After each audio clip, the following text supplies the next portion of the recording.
Jetzt hallo miteinander. Wenn ihr im Schwäbischen schon mal unterwegs wart, dann seid ihr doch bestimmt schon mal mit dem Wort Säckel in Kontakt gekommen. So, was heißt das Wort Säckel? Das kommt immer darauf an, wie man das Wort Säckel betont und ausspricht. Wenn jetzt zum Kamerad sagt, Mensch Karli, bist du ein Säckel? Dann ist es was Nettes, fast schon eine Liebkosung. Wenn man jetzt aber jemand auf der Sack geht und ich sage zu dem, du bist so ein Säckel, dann ist es negativ gemeint.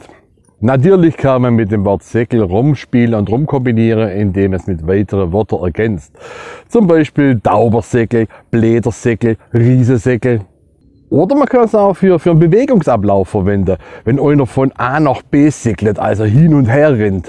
Es gibt also sehr viele Kombinationsmöglichkeiten mit dem Wort Säckel, indem man Wort da vorne setzt oder Wort danach setzt. Das ist auch regional unterschiedlich. Oder wenn man jemand zusammenstauchen will, dann kann man auch sagen, dass man jemand versäckelt. Also ich meine, welcher Ehemann ist noch nie von seiner Frau versäckelt worden? Mal ehrlich. Ihr seht also, Säckel ist nicht immer ein bös gemeintes Wort. Gell?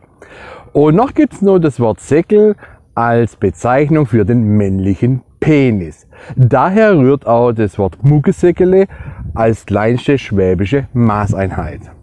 Und der größte Säckel für Elne ist der Säckel, wo sein Säckele nach dem Bronzen in der Reißverschluss von seiner Hose einklemmt. Das ist nämlich noch ein Granatensäckel.